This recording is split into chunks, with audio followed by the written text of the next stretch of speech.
Good evening all of you and welcome in right action academy. हाँ जी बच्चा, बहुत दिनों बाद बट मैं ट्राई करूंगा कि आपसे और जल्दी जल्दी मुलाकात होती रहे। चलिए बच्चों, फिजिक्स मैंने स्टार्ट किया था और उसमें भी इलेक्ट्रोस्टैटिक्स एक बहुत ही प्यारा चैप्टर है, वो हमने स्टार्ट किया था। और मैंने आपको इलेक्ट्रोस्टैटिक्स में अब तक क्या क्या बात कर दी वो मैं बताया था। ओके, अगर आपको याद हो तो हमने इलेक्ट्रोस्टैटिक्स में क्या क्या बात की थी बच्चों। इलेक्ट्रोस्टैटिक्स सबसे पहले मैंने आपको बताई डेफिनेशन है ना, व्हाट इज द इलेक्ट्रोस्टैटिक्स, होता क्या है एवरीबॉडी नो। अगर चार्ज रुका रहता है, स्टैटिक फॉर्म में होता है, दैट इज कॉल्ड इलेक्ट्रोस्टैटिक। अच्छा, इसमें दो फेमस एक्सपेरिमेंट की बात की थी हमने, ठीक है। अगर आपको पता हो, ग्लास रोड, फर, एबोनाइट और सिल्क, ये हमने दो फेमस एक्सपेरिमेंट की बात की थी कि इसमें किस में पॉजिटिव आता है, किस में नेगेटिव आता है। अच्छा, ये सारे जो नोट्स मैं right direction academy Telegram channel पे आज डाल दूंगा। तो जो भी बच्चे 12th क्लास के बच्चे हैं उनको अगर ये नोट्स चाहिए तो उसमें जाना, सब्सक्राइब करना और वहां से आपको ये नोट्स मिल जाएंगे। उसका पूरा पीडीएफ फॉर्मेट मिल जाएगा, बहुत अच्छे नोट्स, ठीक है। अच्छा, ये जो मैं पढ़ा रहा हूँ वो सिर्फ 12th क्लास के लिए नहीं है, ये नेट के लिए होगा, IIT-JEE के लिए होगा, AIEEE के लिए होगा। ओके, तो यहाँ पे हमने पहला पढ़ा, बिल्कुल सबको बताया व्हाट इज द डेफिनेशन। उसके बाद मैंने आपको सबसे पहले बताया सेकेंड पॉइंट। इलेक्ट्रोस्टैटिक्स में सबसे पहला होता है कि भाई चार्ज से रिलेटेड बात करेंगे, है ना, बट चार्ज रुका हुआ रहेगा, स्टैटिक फॉर्म में होगा। तो चार्ज होता क्यों है, what is the cause of the charge, charge का रीजन क्या है, what is the cause of the charge. And I told you that the cause of charge is electron because electron always live in the outer orbit. outer orbit का जो भी electron होता है उसी को हम रिमूव कर सकते हैं, अंदर वाले प्रोटॉन न्यूट्रॉन को कुछ भी नहीं कर सकते, ठीक है। तो electron is the responsible for any charge. और इलेक्ट्रॉन मतलब इलेक्ट्रॉन का चार्ज क्या होता है, 1.6 इंटू 10⁻⁻19 कूलम। और इसी से हमने पढ़ा था third point, that is the quantization of charge. भाई अगर कोई भी चार्ज होगा वो इलेक्ट्रॉन से मिलकर बना होगा, या तो 5 इलेक्ट्रॉन आ गए तो नेगेटिव चार्ज, या 5 इलेक्ट्रॉन रिमूव हो गए तो पॉजिटिव चार्ज। तो जो भी चार्ज होगा it is always integral multiple of charge of 1 electron, that is 1.6 into 10⁻⁻19 coulomb. बहुत जबरदस्त। जो भी बच्चे बोर्ड की तैयारी कर रहे हैं, यहां से आपका पहला क्वेश्चन स्टार्ट होता है कि क्वांटाइजेशन ऑफ द चार्ज क्या होता है। अच्छा, उसके क्वेश्चंस आपसे पूछेंगे, सिंपल मैंने आपको 2-4 क्वेश्चन करवा दिए थे। अच्छा, क्वेश्चंस की मेरे पास 10-12 की लिस्ट है, अगर आप कमेंट्स बॉक्स में लिखें, अगर आपको चाहिए तो मैं उस क्वेश्चंस को भी अलग से करवा दूंगा, ठीक है। तो फिलहाल आज मैं बहुत इंपॉर्टेंट टॉपिक पढ़ रहा हूं जो हम इसको आगे बढ़ाएंगे, चार्ज वाले पोर्शन को आगे बढ़ाते हैं, ठीक है बच्चों।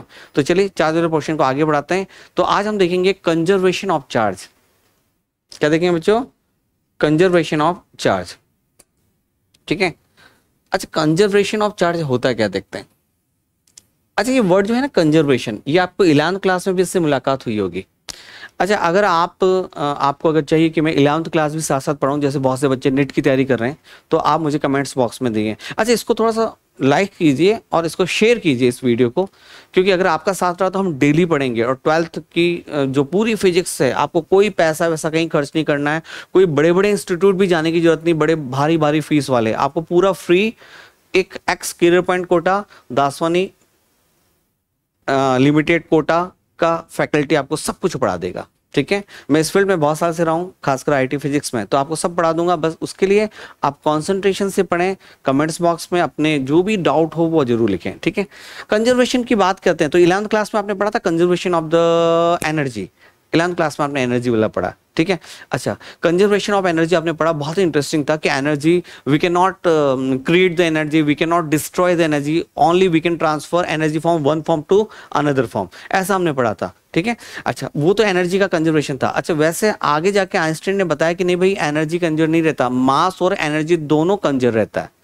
ओके, सो अब आप अगर कंपटीशन की तैयारी कर रहे हैं तो हम थोड़ी सी नई बात करेंगे, मैं आपको बताऊंगा। आज तो हम इसकी बात कर रहे हैं कि मास एंड एनर्जी मिलकर कंजर्व रहते हैं। फॉर एग्जांपल, अगर ये मार्कर है, इस मार्कर को मैंने, चलो मान लिया कि मैं सुपरमैन हूं और मैंने इसको स्पीड में फेंका, तो आइंस्टाइन क्या बोल गया कि भाई इसको अगर आप स्पीड में फेंकोगे तो इसकी वेलोसिटी होगी, तो इसमें काइनेटिक एनर्जी होगी, तो वो एनर्जी इसके मास को बढ़ा देगा। गजब की बात यार, मतलब मास भी रिलेटिव होता है, सरप्राइज। और इवन मैं तो इतना सरप्राइज हुआ जब मैंने आइंस्टाइन की रिलेटिविटी थ्योरी पढ़ी और मुझे पता चला कि टाइम भी डिपेंड करता है। तो मैं एक बहुत अच्छा वीडियो लेके आऊंगा आइंस्टाइन पे, क्योंकि मैं सल्यूट करता हूँ आइंस्टीन को, क्या पढ़ाया, क्या बताया था बंदे ने, है ना। चलो तो अभी हम बात करते हैं कंजर्व। अच्छा चार्ज भी वही है, बस आप अपनी कॉपी में लिख दो, we can not create the charge, we cannot destroy the charge, we can only convert one form to another form। आपने बोला सर कैसे क्रिएट नहीं कर सकते, आपने अभी तो बोला था, आपने ग्लास रोड को सिल्क से रब किया तो ग्लास में प्लस आया और सिल्क में नेगेटिव आया, हम कर तो सकते हैं, हमने तो क्रिएट कर दिया, नहीं बच्चे क्रिएट नहीं किया है। अगर मैं पूरे सिस्टम की बात करूं, ग्लास और सिल्क एक सिस्टम है, तो अगर आप बोलते हो कि ग्लास में +2 चार्ज आ गया तो सिल्क में क्या आ गया, -2 चार्ज, वापस कंबाइन करोगे तो वही 0 चार्ज होगा। तो हमने क्रिएट नहीं किया, हमने बस ट्रांसफर किया एक जगह से दूसरी जगह, एक के इलेक्ट्रॉन को दूसरी जगह ले गए तो यहाँ पॉजिटिव बन गया और यहाँ नेगेटिव बन गया। So it is the conservation of the charge. तो अगर आपसे कोई बोर्ड के एग्जाम में पूछे कि 2 लाइंस या 3 लाइंस में आपको लिखना है कि what is the conservation of charge, तो आप सिंपल सा वही वाला लिखोगे जैसा आप एनर्जी और मास में लिखते थे कि we can not create the charge, we cannot destroy the charge, only charge convert into the one form to another form। इसका एक बहुत ही प्यारा एग्जांपल होता है, that is called the pair production। ठीक है, ये वैसे तो पेयर प्रोडक्शन है बहुत गजब का, इट इज वेरी फैंटास्टिक। कई बार है ना आपके एग्जाम में डायरेक्ट पेयर प्रोडक्शन पे भी क्वेश्चन आ जाता है, खासकर कंपटीशन में। तो पेयर प्रोडक्शन होता है क्या, मैं आपको दिखा देता हूँ। देखिए पेयर प्रोडक्शन में क्या होता है कि एक गामा रेज, अच्छा आपको पता है गामा रेज आ रही है, इसको एच न्यू बोला है। एच न्यू मतलब इसमें एनर्जी है ना, इलेक्ट्रोमैग्नेटिक वेव, हम सब पढ़ेंगे बहुत डिटेल में। तो एक एनर्जी है, एनर्जी को क्या बोलते हैं, एच न्यू, है ना, इसकी न्यू एनर्जी है, ठीक है, ओके। चलिए तो इसमें एक एनर्जी है बच्चों, और ये एनर्जी जब हम एक न्यूक्लियस पे टकराते हैं, जब ये एनर्जी एक न्यूक्लियस पे, ठीक है, जब ये एनर्जी एक न्यूक्लियस पे टकराती है, स्ट्राइक करती है, तो न्यूक्लियस में से 2 पार्टिकल्स सेपरेट आउट हो जाते हैं, है ना। एक पार्टिकल होता है बच्चा पॉजिट्रॉन और एक पार्टिकल होता है इलेक्ट्रॉन। इलेक्ट्रॉन से तो आपको जानते ही हो, बस इलेक्ट्रॉन और पॉजिट्रॉन, बस पॉजिट्रॉन में क्या ध्यान रखना, अच्छा कुछ नए नए पार्टिकल्स है जो फंडामेंटल पार्टिकल्स नहीं है, बट हमें क्रिएट होते हैं जब हम कुछ न्यूक्लियर रिएक्शंस करते हैं, ठीक है। इवन आपने रेडियो एक्टिविटी हम पढ़ेंगे, उसमें भी कुछ नए नए पार्टिकल्स आपको मिलते हैं, ओके। तो सिर्फ आपको ध्यान रखना है कि यहाँ हुआ क्या। देखो स्टार्टिंग में बताओ चार्ज कितना था, if somebody ask what is the initial charge, initial, अरे यार बच्चों ये क्या हो रहा है, ओके एक मिनट, थोड़ा सा ये थोड़ी सी प्रॉब्लम है तो कोई बात नहीं, ओके इनिशियल, चलिए कोई बात नहीं, इसको थोड़ा ठीक हो जाएगा अभी, हाँ। अच्छा क्यों इनिशियल, अगर आपसे कोई पूछे if somebody ask what is the initial charge, तो आप बोलोगे सर इनिशियल चार्ज इसमें 0 है। अरे गामा रेज आ रही है, एनर्जी है, इसमें चार्ज थोड़ी है, चार्ज तो 0 है, ठीक है। गामा रेज वैसे भी आपको पता है कि गामा रेज क्या होती है, न्यूट्रल होती है ना, वो अल्फा बीटा की बात अलग है। अच्छा अब एक न्यूक्लियस में टकरा है, न्यूक्लियस भी क्या है, इसमें भी क्यू कितना है, कुछ नहीं सर, क्यू भी 0 है, इसमें भी क्यू क्या है 0 सर, इसमें भी क्यू कितना है 0। बट आपने देखा कि आपने चार्ज क्रिएट कर दिया, what you did, you create the charge, है ना। आपने देखा कि आपने चार्ज क्रिएट कर दिया, तो हम फिजिक्स में बोलते हैं अरे सर हमने तो क्रिएट कर दिया, नहीं नहीं बच्चा। अगर यहां पर कोई इस समबडी आस्क कि what is the final charge, अगर मैं आपसे पूछूं कि बच्चों फाइनल चार्ज कितना है, इफ समबडी आस्क कि what is the final charge, अब इसमें थोड़ा सा प्रॉब्लम हो रहा है, मैं सॉफ्टवेयर को ठीक कर दूंगा, ठीक है। फिलहाल अपन देखते हैं। तो अगर आपसे कोई पूछे फाइनल चार्ज क्या है, तो पॉजिट्रॉन का चार्ज होता है E+ और इलेक्ट्रॉन का होता है E-, तो क्या होगा सर, ये भी 0 होगा, इसको बोलते हैं। अच्छा अगर आपके बोर्ड के एग्जाम में कोई पूछे कंजर्वेशन ऑफ चार्ज पर आपको 2 लाइन या 3 लाइन लिखनी है, तो ये एग्जांपल जरूर देना कि पेयर प्रोडक्शन। अच्छा देखो मैं इसको आप लिखना कैसे है, अच्छा ये तो आपका डायग्राम है, आपको बोले सर बोर्ड में ऐसा बनाना है क्या, नहीं ऐसा नहीं बनाना है, आपको यहाँ पे लिखना है कि sir pair production is the example of conservation of charge, और उसमें यूँ कर देना कि H new gives E- + E+, बस इस रिएक्शन को कहते हैं पेयर प्रोडक्शन। इस रिएक्शन को क्या बोलते हैं बच्चों, पेयर प्रोडक्शन। तो बस आप है ना ये वाली इक्वेशन लिख देना बस, तो ये आपका एग्जांपल हो गया, ठीक है। अच्छा एक और है इसका रिवर्स, उल्टी इक्वेशन को बोलते हैं एनिहिलेशन। अच्छा ये याद रखना, 2 बड़े इंपॉर्टेंट है, खासकर कंपटीशन के बच्चे भी याद रखना, एनिहिलेशन क्या होता है ना, एनिहिलेशन क्या होता है, एनिहिलेशन को याद रखना। एनिहिलेशन इसका रिवर्स इक्वेशन होती है। रिवर्स इक्वेशन कैसे, देखो एक पॉजिट्रॉन होता है बच्चा और इलेक्ट्रॉन, वही ना अभी थोड़ी देर पहले किया था, ये इसको क्या बोलते थे E+ बोल देते हैं, और इसको क्या बोलते हैं ई माइनस। अगर दोनों मिलते हैं तो क्या बनता है, एनिहिलेशन कहलाता है। इसमें फोटोन बनता है, फोटोन मतलब एनर्जी, फोटोन मतलब एनर्जी। अच्छा एग्जाम में अगर आ जाए बोर्ड के एग्जाम में और इससे आपसे पूछने पड़े तो सबसे पहले आप लिख देना अपनी कॉपी में एनिहिलेशन, है ना, ऐसा एनिहिलेशन लिख देना। और उसमें पता है फिर क्या करना, आप लिखना कि इलेक्ट्रॉन, एनिहिलेशन लिखने के बाद क्या करना कि इलेक्ट्रॉन और पॉजिट्रॉन मिलकर गामा रेज देता है, बस। अब इसमें कहते हैं कि पहले भी चार्ज जीरो है, बाद में भी चार्ज जीरो है। एक्चुअली दो एग्जांपल क्यों दे रहा हूं मैं, क्योंकि ये एग्जांपल फेमस है। इसको देखकर पहले स्टार्टिंग में लोगों ने बोला कि आपका कंजर्वेशन ऑफ चार्ज तो गलत हो गया, बिकॉज आप क्रिएट कर पा रहे हो। नहीं नहीं नहीं, गलत नहीं हुआ, पहले भी चार्ज जीरो था, अब भी चार्ज जीरो है। वो तो दो अलग अलग पार्टिकल्स में डिवाइड हो गया चार्ज, एक इलेक्ट्रॉन है एक पॉजिट्रॉन है, तो दोनों जीरो, ठीक है। चलिए कोई ज्यादा इंपॉर्टेंट नहीं है, बट फिर भी रिमेंबर प्लीज। तो अभी मैंने जो पढ़ाया कंजर्वेशन चार्ज, यहां तक तो ठीक है। अब आएगा सबसे इंपॉर्टेंट टॉपिक आपके 12th क्लास का फर्स्ट चैप्टर का, और that is called Coulomb's law, है ना। कूलम्ब्स लॉ पे आपको बहुत सारे क्वेश्चन पूछे जाते हैं और इसमें बहुत सारे डाउट्स होते हैं। कूलम्ब्स लॉ में मैं आपको सारे न्यूमेरिकल्स करवाऊंगा जिसमें भी थोड़ा भी डाउट हो। अच्छा फंडा में अगर फिजिक्स में पूरा क्लियर नहीं होगा तो मजा नहीं आ जाएगा बच्चा, ठीक है। तो कूलम्ब्स लॉ की हम बात करेंगे बहुत डिटेल में, कूलम्ब्स लॉ क्या होता है, ठीक है। अच्छा देखो वैसे कूलम्ब्स लॉ जो होता है, कुछ फंडामेंटल फोर्सेस जो होते हैं जैसे gravitational force, nuclear force, electrostatics force, electromagnetic force, है ना, ये 4 फंडामेंटल फोर्स होते हैं। वैसे तो वंडरवॉल फोर्स भी होता है, 5 फंडामेंटल फोर्स होते हैं जो केमिस्ट्री में होता है, जो आपके गैसेस में होता है, ठीक है। तो ये 5 फंडामेंटल फोर्स होते हैं, उसमें एक होता है Coulomb's force. Coulomb's force basically charge में लगता है। अच्छा वैसे आपको एक चीज पता ही नहीं पता है कि प्लस चार्ज नेगेटिव चार्ज को अट्रैक्ट करता है, ठीक है, अपोजिट जो होते हैं वो अट्रैक्ट करता है। क्यों करता है, क्योंकि प्लस के पास इलेक्ट्रॉन नहीं है और माइनस के पास इलेक्ट्रॉन ज्यादा है, तो दोनों एक दूसरे को अट्रैक्ट करते हैं। ये कहता है भाई मुझे इलेक्ट्रॉन चाहिए और ये कहता है मुझे इलेक्ट्रॉन देना है ना। तो ये बहुत इंटरेस्टिंग होता है। तो अब कूलम्ब्स ने जो बोला वो ये बोला कि अगर कोई 2 चार्ज रखे हुए हैं, अच्छा कूलम्ब्स का लो पॉइंट चार्ज के लिए, किसके लिए बचा, पॉइंट चार्ज। अब एक क्वेश्चन आता है कि पॉइंट चार्ज होता क्या यार भाई, कूलम्ब का लो पॉइंट चार्ज पे, ठीक है। पॉइंट चार्ज के लिए क्या होता है कि एक पॉइंट चार्ज है Q1, एक पॉइंट चार्ज है Q2 और दोनों के बीच में R डिस्टेंस है, ठीक है। एक है Q1 Q2 और इसके बीच में डिस्टेंस क्या है R। तो इसमें कूलम्ब का फोर्स, कूलम्ब ने क्या बोला, देखो एक बार मैं रिपीट करता हूं कि कूलम्ब ने बोला कि भाई कोई भी 2 पॉइंट चार्ज, अच्छा मैं बता रहा था पॉइंट चार्ज क्या होता है। देखो पॉइंट चार्ज क्या है, जैसे मैं हूं और एक आप हो, अब हम दोनों एक दूसरे के सामने खड़े हैं तो बिल्कुल दिख रहे हैं अपन, एक बड़े से, आप भी पर्सन हो मैं भी पर्सन हूं। अगर मैं थोड़ा सा दूर जाते जाऊं और दूर जाते जाऊं, ऐसे जाते जाते मैं 1 किलोमीटर दूर चल जाऊं, अगर मैं 1 किलोमीटर डिस्टेंस आपसे चल जाऊं तो आप मुझे पॉइंट दिखोगे, दिखोगे नहीं दिखोगे। इट मीन्स हमारी डिस्टेंस इतनी ज्यादा है कि हमारा जो वॉल्यूम है उसके रेस्पेक्ट में डिस्टेंस क्या है, बहुत ज्यादा, तो इसको कहते हैं पॉइंट, पॉइंट बन गए हम, ठीक है। जैसे सन और अर्थ क्या है, पॉइंट, पॉइंट मास।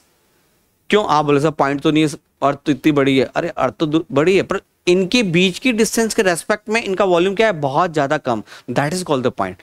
तो कूलम्ब का जो फॉर्मूला है वो सिर्फ पॉइंट चार्ज पे लिए। अगर एक पूरा स्पेयर में पूछूं कि बताओ कूलम्ब का फॉर्मूला लगेगा, तो नहीं लगेगा। उस समय फिर हमें गाउस का लॉ लगाना पड़ेगा, गाउस लॉ लगाना पड़ेगा। तो पॉइंट चार्ज मतलब एक ऐसा चार्ज जिसका वॉल्यूम उसके बीच की डिस्टेंस के रेस्पेक्ट में बहुत कम हो। तो एक पॉइंट चार्ज Q1 रखा हुआ है, एक Q2। तो कूलम्ब ने ये बोला कि भाई अगर आप इसके बीच में अगर फोर्स की बात करेंगे तो फोर्स डिपेंड करता है, इनके बीच में फोर्स लगेगा। अच्छा फोर्स कौन सा लगेगा वो भी डिपेंड करता है, अगर दोनों प्लस होंगे तो रिपल्सन, दोनों माइनस होंगे तो रिपल्सन, 1 + 1 माइनस होगा तो अट्रैक्शन। तो वो जो फोर्स लगेगा वो किस किस पे डिपेंड करता है, एक तो इनके चार्ज कितना है, क्वांटिटी, मैग्नीट्यूड कितना है। तो कूलम्ब ने बोला कि इनके बीच में लगने वाला जो फोर्स होगा वो Q1 × Q2 दोनों के चार्ज के मैग्नीट्यूड के प्रोडक्ट के प्रोपोर्शनल होता है। Do you know what is proportional, एक चीज बढ़ेगी तो दूसरी चीज बढ़ेगी, प्रोपोर्शनल होता है। न्यूमेरिकल में जब अच्छा कर पाओगे जब आपका थ्योरी और कॉन्सेप्ट क्लियर होगा, ठीक है। अच्छा और कूलम्ब ने बोला कि भाई इनके बीच में जो फोर्स होता है, इनके बीच में जो फोर्स होता है वो 1/r² के बराबर होता है। तो कूलम्ब ने ये 2 चीज बोली बच्चों, है ना, कूलम्ब ने ये 2 चीज बोली थी कि फोर्स होता है चार्ज के मैग्नीट्यूड के प्रोडक्ट के प्रोपोर्शनल होता है और इनके बीच में डिस्टेंस के स्क्वायर के इनवर्सली प्रोपोर्शनल। अच्छा, कई बार क्वेश्चन आता है कि कौन से फोर्स इनवर्स लॉ को फॉलो करते हैं। एक तो ग्रेविटेशनल फोर्स करता है और एक कूलाम फोर्स करता है। इसको कूलाम फोर्स भी बोल सकते हैं, इलेक्ट्रोस्टैटिक्स फोर्स भी बोल सकते हैं, both are the same thing. तो ये भी डिस्टेंस बढ़ने पर कम होता है और ग्रेविटेशनल फोर्स भी डिस्टेंस बढ़ने पर कम होता है, दोनों इनवर्स लॉ को फॉलो करते हैं। ठीक है, हाँ जी, समझ में आ रहा है। अच्छा, अब जैसे न्यूक्लियर फोर्स स्पेशल फोर्स है, वो एक पर्टिकुलर है ना 10⁻⁻15 मीटर की रेंज में ही लगता है।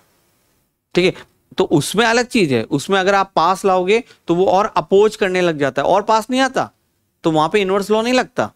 दैट इज डिफरेंट, है ना। वंडरबल फोर्स में भी इनवर्स लॉ नहीं लगते क्योंकि वो गैसियस मॉलिक्यूल्स में लगते हैं, वो तो कैसे भी घूमते रहते हैं। तो ये दो ही फोर्स है जिसमें इनवर्स लॉ लगता है। अच्छा, इन दोनों को कंबाइन करते हैं, जैसे कोई भी चीज आपको पता है प्रोपोर्शनल को कंबाइन करते हैं। ठीक है, हम जब इन दोनों चीज को कंबाइन करते हैं तो कूलम्ब्स का लॉ हो जाता है बच्चा अपना, कूलम्ब्स का लॉ जाता है कि F proportional to Q1 Q2 upon R square, इसको कहते हैं कूलम्ब्स लॉ।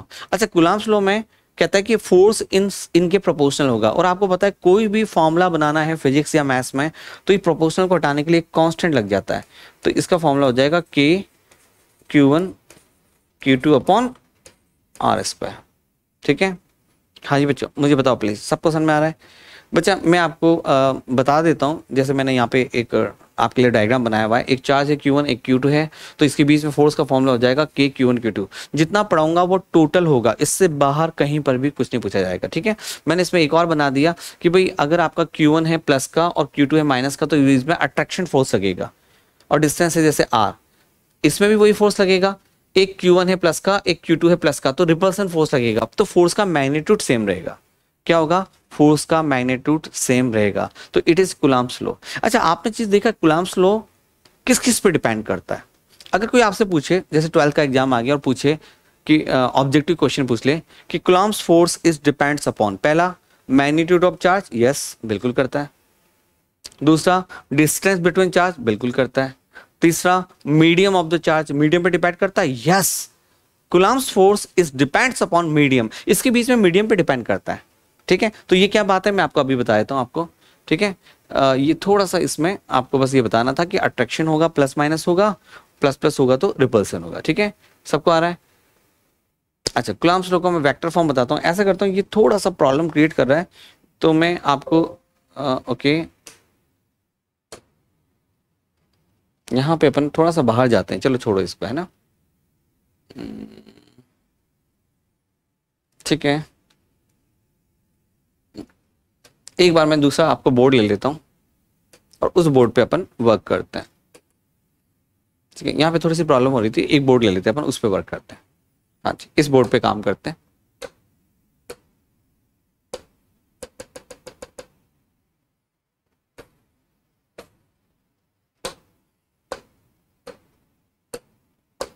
अच्छा, आप देखो, बिल्कुल ध्यान से देखेंगे।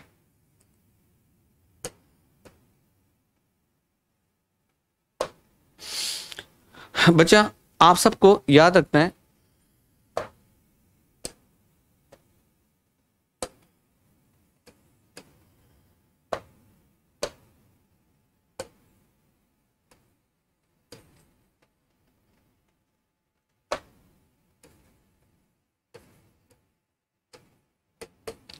Coulomb's law. ठीक है,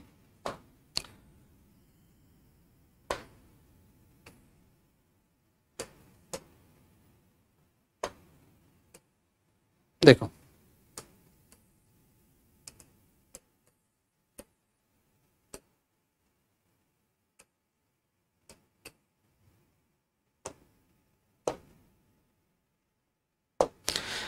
कूलम्ब्स लॉ कोई भी दो पॉइंट चार्ज के बीच में लगता है। जैसे मैंने बोला कि एक चार्ज है प्लस और r डिस्टेंस पे दूसरा चार्ज है प्लस, इसका मैग्नीट्यूड है Q1, इसका मैग्नीट्यूड है Q2। ठीक है बच्चों, तो अगर if I want to write down the Coulomb's law, अगर मुझे कूलम्ब्स लॉ लिखना है तो वो हो जाएगा F is equal to constant, है ना, स्मॉल k लिख रहा हूं, K Q1 Q2 upon R square, ठीक है। अच्छा, अब 12th के बच्चे अभी स्टार्ट किया है हमने ये वाला चैप्टर, तो इसमें सारी इंफॉर्मेशन आपको पता होनी चाहिए। यहाँ पे जो के होता है बच्चों, इसको कहते हैं कूलम्ब्स कांस्टेंट। क्या बोलते हैं?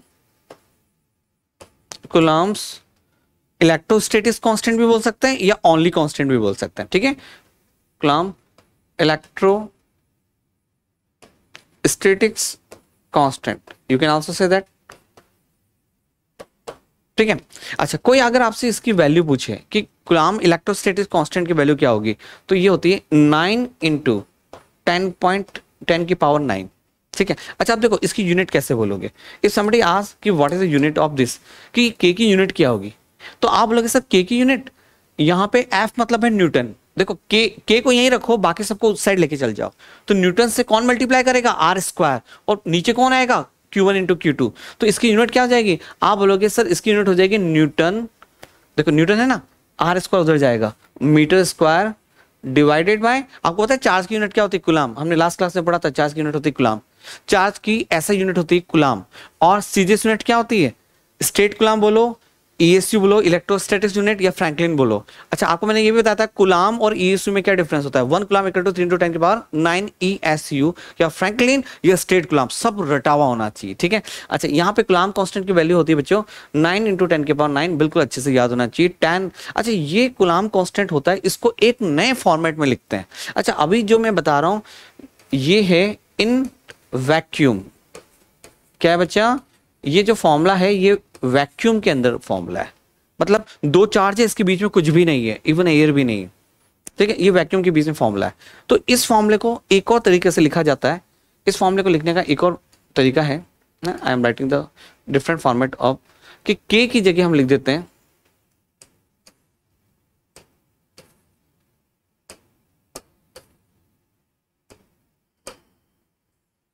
एक बार देखते हैं, देखो इधर देखो, इस फॉर्मूले को लिखने का एक और तरीका है कि के की जगह आप लिख दो 1/4π ε0 Q1/Q2/R², ठीक है। देखो बच्चों, मैं कोई भी क्वेश्चन से स्टार्ट कर सकता था आज की क्लास पर, जब तक आपको कूलम्ब्स लॉ के बारे में पता ही नहीं होगा तो हम कैसे करेंगे, ठीक है। तो ये जो फॉर्मूला लिखा है मैंने, अच्छा ये क्यों लिखा है? ये एक के जो कांस्टेंट है उसको एक नए फॉर्मेट में लिखने का तरीका है। यहाँ पे जो ε0 दिख रहा है उसको बोलते हैं absolute permittivity, absolute permittivity, permittivity. अच्छा, इसको एब्सोल्यूट इलेक्ट्रिक परमिटिविटी भी बोल सकते हैं, ठीक है। अच्छा, इसका मीनिंग क्या है ये सब बताते हैं। अच्छा, इसकी वैल्यू भी आप याद कर लो, इसकी वैल्यू होती है 8.85 × 10⁻12। अच्छा, अब देखो एप्सिलॉन नीचे आ रहा है तो इसकी यूनिट क्या होगी? इसको उधर लेके जाओ, बाकी सब कुछ चीज लेके जाओ, तो क्या आ जाएगा? कूलम्ब स्क्वायर डिवाइडेड बाय क्या हो जाएगा बच्चों? Newton metre square. तो आज की क्लास में थोड़ी इंफॉर्मेशन ज्यादा है, अगर आपने अच्छे से इन सबको याद किया तो हम इसको और इम्प्लीमेंट कर पाएंगे, ठीक है। अच्छा, अब ये सब चक्कर क्या है? Why I am writing the 1/4πε0, ठीक है। अच्छा, कूलम्ब्स ने ये बताया कि अगर दो चार्ज है सिंपल तो उसके बीच में फोर्स का फॉर्मूला आप ये लिख दोगे, पर अगर दो चार्ज जो है आपका उसमें अगर कोई मीडियम भर दिया तो उस समय फोर्स बदल जाएगा। पता क्यों बदलता है? देखो व्हाई इट इज सो। जैसे मैंने कहा भाई एक चार्ज है आपका प्लस, एक चार्ज है आपका प्लस, चलो ठीक है। अब इसके बीच में मैंने कोई मीडियम भर दिया। अब आप बताओ कि मीडियम भी डिपेंड करता है मीडियम कौन सा भरा। कई बार ऐसा कर दिया आपने, पानी भर दिया, चलो पानी भर दिया, और इनके बीच में मैं फोर्स पूछ रहा हूं, तो अब आपको पता है ये प्लस चार्ज है, ठीक है, और ये भी प्लस चार्ज है, तो यहां पर पानी के चार्ज, पानी में इलेक्ट्रॉन्स होंगे, वो इसको यहां पे आ जाएंगे, इसके पास में आ जाएंगे, आएंगे नहीं आएंगे? इसके प्लस के पास यहाँ पे पानी में इलेक्ट्रॉन यहाँ पे आ जाएंगे, आएंगे? थोड़ा बहुत तो होता है ना, पानी जो है पूरा कंडक्टर नहीं होता, इंसुलेटर भी नहीं होता, पर उसमें कंडक्टिविटी तो होती है। तो इसके बीच वाला जो एक इलेक्ट्रिक फील्ड डेवलप हो जाएगा वो भी इनके फोर्स को कम करेगा, है ना। कई बार आप देखते हैं कि यहाँ पे एक प्लस चार्ज है, यहाँ पे एक माइनस चार्ज है, और इसके बीच में एक आपने मीडियम भर दिया, तो इसमें और अलग इफेक्ट होता है। प्लस के पास क्या आ जाता है? यहाँ पे माइनस चार्ज, क्योंकि ये जो मीडियम है इन्होंने प्लस चार्ज देखते ही इनके इलेक्ट्रॉन भागते हुए इधर आते हैं, और माइनस चार्ज देखते ही इनके पॉजिटिव यहाँ पे आ जाते हैं। तो हम देखेंगे, इवन अगला चैप्टर हम पढ़ेंगे कैपेसिटर, उसमें इसका बहुत बड़ा रोल है। तो कहने का मतलब है मीडियम के आने से वो इनके फोर्स को थोड़ा रोक देता है कि नहीं नहीं नहीं यार, फोर्स हम कम करेंगे, क्योंकि खुद का भी फोर्स लगाना स्टार्ट कर देता है। ठीक है। तो इसलिए बच्चों जब भी अगर कोई बोलता है कि what is the Coulomb's law in the medium, medium में कूलम्ब्स लॉ क्या होता है, तो आपको बोलना है कि सर मीडियम में कूलम्ब्स लॉ चेंज हो जाता है। ठीक है, कैसे चेंज हो जाता है? F इज इक्वल टू जो लिखा था हमने ये M फॉर मीडियम, मैं लिखता हूँ किसी भी मीडियम में अगर कूलम्ब्स लॉ को आपसे कोई पूछे कि बताओ किसी मीडियम में कूलम्ब्स फोर्स क्या होगा, मतलब दो चार्ज है उसके बीच में कोई मीडियम भरा हुआ है, तो कूलम्ब फोर्स का फॉर्मूला क्या होगा? तो आपको बस आपने जो लिखा था उसमें 1/4 पाई एप्सिलॉन, देखो आपको समझ में आ रहा है मैंने क्या बोला? एप्सिलॉन नॉट को क्या बोला था? परमिटिविटी। परमिटिविटी मतलब बीच वाला मीडियम कितना परमिट कर रहा है दोनों को आपस में फोर्स लगाने के लिए। ओके, बस इस तरह समझ सकते हैं। जैसे अगर आपका मीडियम भर दिया है ना, एक चार्ज है आपका प्लस चार्ज और एक चार्ज है आपका प्लस चार्ज, इसके बीच में एक मीडियम भर दिया, हमने एक मीडियम भर दिया, तो उस केस में ये एप्सिलॉन नॉट इस मीडियम का एप्सिलॉन नॉट हो जाएगा। ठीक है, what is the name of the epsilon not? आप एप्सिलॉन नॉट को बोलेंगे कि it is permittivity of medium, permittivity of medium. आप समझे क्या बच्चा? टेंशन नहीं करना, जो बता रहा हूं वैसे आप याद करना आज घर जाके। जो बच्चे 12th के बच्चे हैं आपको मैं पूरा गाइड करूंगा, एनसीईआरटी को हम सॉल्व भी करेंगे। 1/4 बाय एप्सिलॉन नॉट, यहाँ पे क्या आ जाएगा? Q1 Q2 upon R square. बस, तो अभी तक मैंने आपको सिर्फ ये बताया कि ये फॉर्मूला है। अच्छा, अब एक लास्ट चीज और देख लो कि ये तो मीडियम में फॉर्मूला है, ठीक है। अच्छा, और इससे पहले देखा था कि जब मीडियम, इसको हटा देते हैं अपन, अब वैक्यूम होता है तो उस समय फॉर्मूला क्या होता है? आपने देखा था वैक्यूम में फॉर्मूला होता है 1/4 pi epsilon naught Q1 Q2 upon R square, ये वैक्यूम में फॉर्मूला था। ठीक है, तो आप इन दोनों को थोड़ा सा कंपेयर करो, if you will compare it, है ना, सब चीजें सेम है, सिर्फ इसमें एप्सिलॉन नॉट है, इसमें एप्सिलॉन है। तो हम कहते हैं कि if I will divide this two, अगर मैं इन दोनों को डिवाइड करूं तो F upon F medium equal to हो जाएगा। अब देखो ये पूरी चीज कट जाएगी इन सब से, एप्सिलॉन नॉट नीचे आएगा और एप्सिलॉन ऊपर जाएगा, तो ये हो जाएगा एप्सिलॉन अपॉन एप्सिलॉन नॉट। ठीक है, तो यहां पे हमने देखा कि मीडियम का जो फोर्स होगा और है ना वैक्यूम का फोर्स और मीडियम का फोर्स का ये रिलेशन होगा। ठीक है बच्चा, यहाँ एक नई टर्म्स हम करते हैं कि अगर मैं एप्सिलॉन को एप्सिलॉन नॉट से भाग दे दूं तो इसको बोलते हैं relative permittivity, epsilon upon epsilon not. अच्छा सुनो, आपका दो चार्ज के बीच में वैक्यूम है तो उस समय वो कितना परमिट कर रहा है दोनों को फोर्स लगाने के लिए? एक तो वो वैक्यूम है तो कोई प्रॉब्लम ही नहीं, हाँ, और मीडियम होगा तो वो कितना परमिट कर रहा है दोनों को फोर्स लगाने में। इनकी जो परमिटिविटी है उसको अगर मैं डिवाइड कर दूं एप्सिलॉन अपॉन एप्सिलॉन नॉट, तो इसको बोलते हैं हम, क्या बोलते हैं बच्चों? इसको रिलेटिव। अच्छा, पहले वाला एप्सिलॉन नॉट क्या था? Absolute permittivity of free surface बोल दो, इसको क्या बोलो? एब्सोल्यूट परमिटिविटी ऑफ वैक्यूम बोल दो या फ्री सरफेस, एक ही बात है। और इसको क्या बोला था? Permittivity of medium. ठीक है, इसको मैं क्या बोलूंगा? रिलेटिव। क्या बोलूंगा बच्चा? Relative permittivity. बस ये कुछ इंफॉर्मेशन है, परमिटिविटी। ठीक है, अच्छा, एप्सिलॉन नॉट को एक और ढंग से लिखते हैं मैथ्स में, कैपिटल के भी लिखते हैं, कैपिटल के बोलो या एप्सिलॉन नॉट बोलो, एक ही बात है। और कैपिटल के को बोलते हैं डाई इलेक्ट्रिक कांस्टेंट। क्या बोलते हैं बच्चा? Dielectric constant. ठीक है, थोड़ी सी इंफॉर्मेशन आज की क्लास में। तो एप्सिलॉन, ठीक है, तो दी जाती है वेरी सिंपल, आपको बस ये चीज याद रखना है कि एप्सिलॉन और एप्सिलॉन नॉट को जो डिवाइड करते हैं तो उसको बोलते हैं के, डाइलेक्ट्रिक कांस्टेंट या रिलेटिव परमिटिविटी। ठीक है, अच्छा, अब यहां से क्या मैं एप्सिलॉन की जगह लिख सकता हूं क्रॉस गुणा करके के एप्सिलॉन नॉट, मतलब एप्सिलॉन आ लिखो या के लिखो, दोनों एक ही है, तो इसको क्रॉस गुणा कर देंगे तो एप्सिलॉन की वैल्यू ये हो जाएगी। तो आपको अगर कोई पूछे आपसे कि आपका फॉर्मूला बताओ, मीडियम में फॉर्मूला क्या लिखना है, तो you can also right like this 1/4 पाई। अब एप्सिलॉन की जगह क्या लिख दोगे? के epsilon naught Q1 Q2 upon R square. ठीक है, इसको मैंने क्या बोला है बच्चों? इसको मैंने के बोला है। क्या बोला है मैंने? के बोला है। एप्सिलॉन अपॉन एप्सिलॉन नॉट को क्या बोलते हैं हम? के बोलते हैं। ठीक है, तो अगर आपसे कोई पूछे कि किसी भी मीडियम में जितना फोर्स लगता है, वैक्यूम का फोर्स को अगर मीडियम के फोर्स से डिवाइड करेंगे तो क्या आता है? के आता है। क्या के को क्या बोलते हैं? डाइलेक्ट्रिक कांस्टेंट या फिर रिलेटिव परमिटिविटी। ठीक है, कंफ्यूज हुए नहीं हुए? ठीक है, मैं इसको एक बार और ढंग से लिख दूं तो चलिए मैं इसको एक फाइनलाइज आपको लिखकर बताता हूं कि कूलम्ब्स लॉ होता है कि Q1 Q2 upon R square या 1/4 pi epsilon naught Q1 Q2 upon R square. पहला पॉइंट याद रहेगा, ठीक है।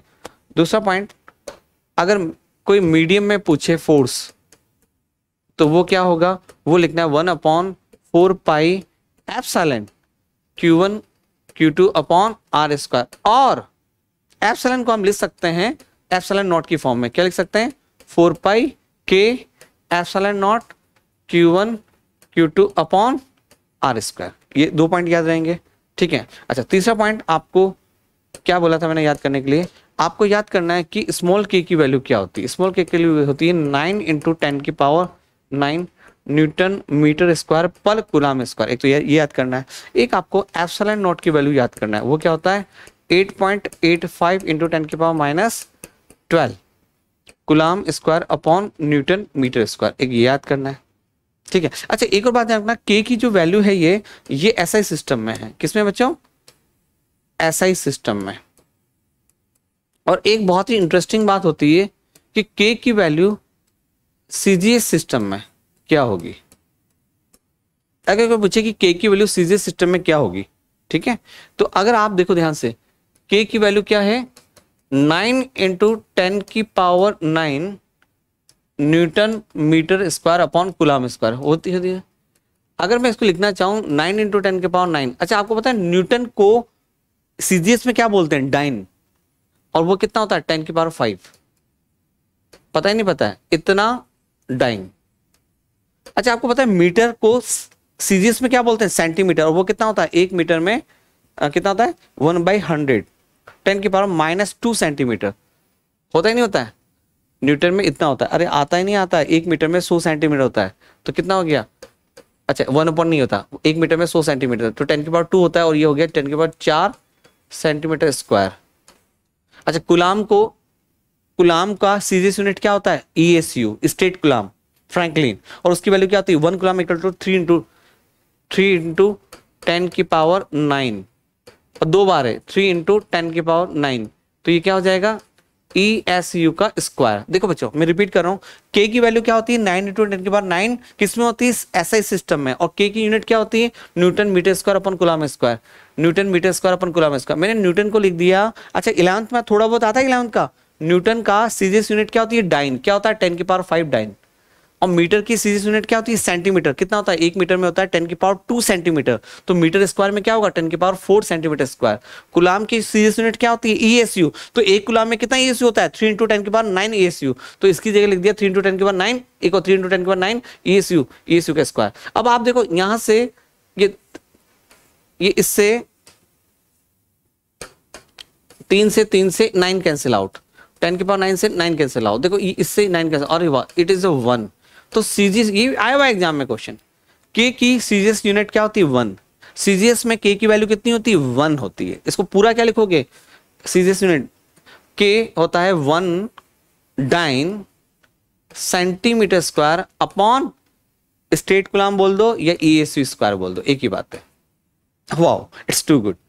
और तीसरी चीज याद करना है कि इस फॉर्मूले में क्या चीज याद करना है, कैपिटल के होता है, कैपिटल के बोलो या एप्सिलॉन R बोलो, वो होता है एप्सिलॉन अपॉन एप्सिलॉन नॉट, वो मीडियम को बताता है। अच्छा, के की वैल्यू भी आपको थोड़ा सा याद होना चाहिए, है ना। के की वैल्यू जैसे हम बोल सकते हैं 1 होती है, के की वैल्यू 1 होती है किसके लिए, वैक्यूम में,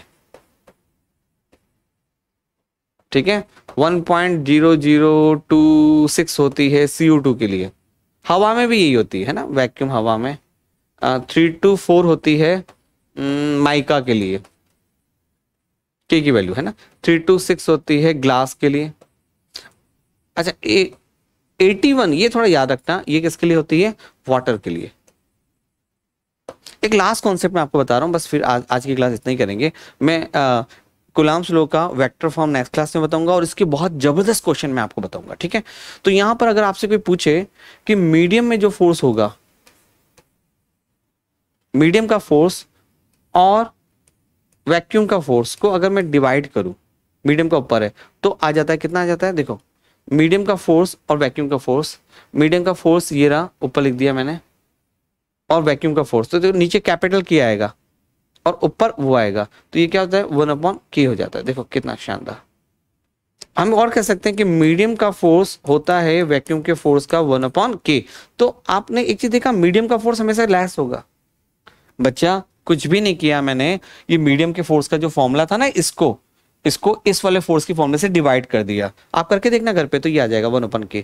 तो मीडियम में फोर्स हमेशा कम होता है। अच्छा क्यों कम होता है? क्योंकि दो चार्ज के बीच में अगर मीडियम डाल दिया तो मीडियम उसको इंटरप्ट करता है उनके फोर्स में। If you will put any medium in between the charge, definitely the coulomb force will reduce. ये सिंपल सा कॉन्सेप्ट है, ये आपको बस मैं आज यहां तक ही बता रहा हूं। नेक्स्ट क्लास में इसको हम और डिटेल में पढ़ेंगे, बट उसके लिए पहले मुझे आपका इंटरेस्ट देखना है। अगर आपका इंटरेस्ट रहेगा तो हम एक फिक्स टाइम डिसाइड करके ऑनलाइन क्लासेस स्टार्ट कर देंगे, बिल्कुल फ्री और बहुत डिटेल में। आपके सारे डाउट्स चाहिए, right direction academy Telegram channel आप ज्वाइन करें, उसमें मैं आपको ये पूरा इलेक्ट्रोस्टैटिक्स का पूरे प्यारे से नोट्स दे दूंगा विथ ऑल सॉल्यूशन। ठीक है, चलिए बच्चे आज इतना ही, मिलते हैं फिर नेक्स्ट क्लास में एक और धमाके के साथ, एक प्यारे से टॉपिक के साथ। बाय बच्चा, टेक केयर।